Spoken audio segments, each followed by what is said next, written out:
I figured all forms of suffering come from being ungrateful. It's true, man. I suffered for so long.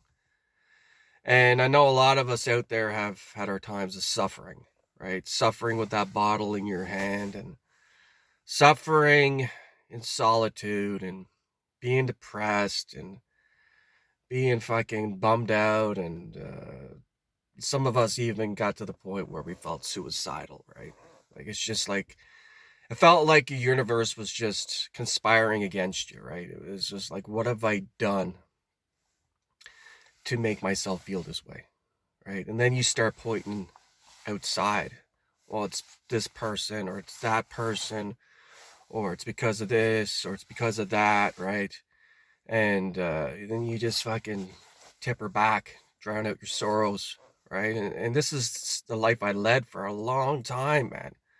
A long time. And of course, when you drink, you drown them out for that time being and flood your system with dopamine, because that's what literally drinking does, or just floods your system with dopamine. You feel great for the time being. I mean, some of us, there's a fine line between love and hate when it comes to consuming vices, right? This is a thing for me, man. And it's the company you keep, right? It boils down to, but it progresses as time rolls on. It progresses, right? And it compounds. The time you had when you were drinking in your 20s, sometimes it's not the same experience as you had in your 30s or your 40s. And depending on how many times you were drunk, and depending on, the kind of outcomes you had from being drunk, this is the thing, man. The hangovers get a lot worse. They're a lot longer. You don't recover as quick. And, you know, it's so weird, right? Because you got to experience it in order to be able to go on camera and put it out to the world. Your experience of it, right? It's not coming out of a book, some psychological fucking thing where you sit down with somebody and they counsel you on something like that. I think the best teachers are the people who like been through it, right? The addicts, the people who've been through it, know what it's like, and then overcame it. And then these are the people who can teach others, like, people who have, you know, problem with drinking or whatever it is, man. But this is the thing, man. It becomes crippling. It makes you weak the next day. It makes you're not yourself, man. It's poison, is what it is. You're slowly poisoning yourself. And the thing is, man, like, I'm not just gonna sit here and knock people who drink. That's not my intention, because I know a lot of people who are what they call functional alcoholics. They can drink every day and they can get up and they go to work and they have a house and they had to take care of their responsibilities and whatever the case may be, right? Like, it doesn't, it doesn't screw up their life in that aspect. But for me, it was different. I was, I think, allergic to it, perhaps. I mean, I'd drink and then I'd go on a bender and then I'd be sick for a week and then I would get very angry and then I would try locking myself away and not being part of society. And then I'd end up going online and doing shit on live. And all of a sudden, I'm just making a fool of myself. It didn't matter where I was or what I did, right? And this is the thing. I mean, this is the compound interest you get for your life, that every day that you're a fuck up, right? Every day that you choose to make a bad decision and partake in something you shouldn't be partaking in, for that instant gratification of just like, man, I just gotta feel something different. I gotta want to feel like shit. I want to go party, or I just want to feel good, or I want to numb out, or I want to whatever it is, man. My life is so fucking shit that I just gotta fucking numb out and just numb it out and numb it out. And then it's like, well, okay, so your life is shit, right? And then you go and buy booze and then you numb out. And then guess what? You had fun for that particular moment. Perhaps you did. Perhaps you did make a fool out of yourself. And the next day, guess what? Your life is still shit. You don't correct the problem by, engaging in the problem. This is the thing I had to learn. And people gotta pull themselves away from it for the higher perspective and what's actually partaking in this situation, what's actually going on, right? And this is the thing, man, when you're an alcoholic, it's so hard to pull yourself away from it, man. You need somebody to fucking say, listen, man, if you keep doing this, your life is going to continue to be shit. And it takes a long time for your life not to be shit. You can quit drinking for a week. Oh, I quit drinking for a week. Excellent, man. Fucking great. Quit for 6 months. Perfect. Even better. Quit for a year. Oh, fuck, you're doing awesome.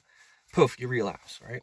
And then maybe you fucking collect yourself and then like, all right, well, let's try it again. And then you go again, right? But the thing is, at least you've made an attempt. At least you've started, right?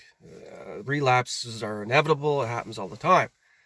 But you need that time in between, that sober time, to be able to fix all the damage that was done through the years of consuming the vice, right? If you've been drinking for 35 years, like me, belligerent fucking drunk, ruining relationships, ruining family, just on a fucking path of destruction, it just fucking never gets any better, right? It never gets any better. Nobody feels sorry for you at the end of the day because you're just being a tyrant. You're just fucking, you're ripping a new asshole into everybody who fucking tries to even be involved in your life, man. It's just a horrible way of being. Like I say, man, this is not for every alcoholic, but that was for me, right? And now I'm almost 3 years in, okay? And the reason why I say that is because it took this amount of time and a couple of things that happened along the way that actually make me go, okay, you know what? This has to fucking end, man. This has to end. I have to do something different. This has to go. This is the first thing that I need to do. This is the first change I have to make in my life, is to stop drinking.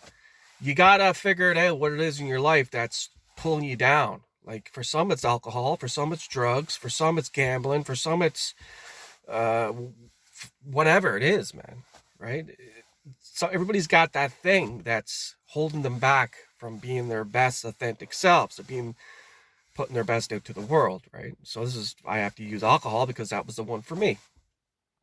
And it takes, 3 years later, and doing a lot of reprogramming and doing a lot of just fitness and eating healthy and fucking watching countless YouTube videos and mentoring and fucking just reminding myself every day why I quit, right? Every time I had a thought about maybe I want to go have a drink or something like that, I thought about why I quit. Remember why you quit, right? Now, I really haven't had any episodes of having like a craving to go back and partake in this particular activity ever again from this time forward. I mean, that's the thing. I learned from it, and I know there's still a long road ahead. And being 3 years in is great. I know people who've done a lot more time in and they had a lot more success, and there's always that fucking chance, right? I mean, but the thing is, you got to get yourself sober. You got to get yourself straight in order to figure it out, man. You can't figure it out while you're in that state of consciousness, in that lower frequency, on the lower end of the spectrum, man, where the shame, the fear, and the anger, and the doubt, and everything else that goes, all grief, and everything else is at that lower spectrum, man. You cannot figure out a better life for yourself when you're in that state of consciousness. So it all starts with putting her down, man, putting down the fucking whatever that vice is, and starting that day, moving ahead, moving forward. Get yourself a mentor.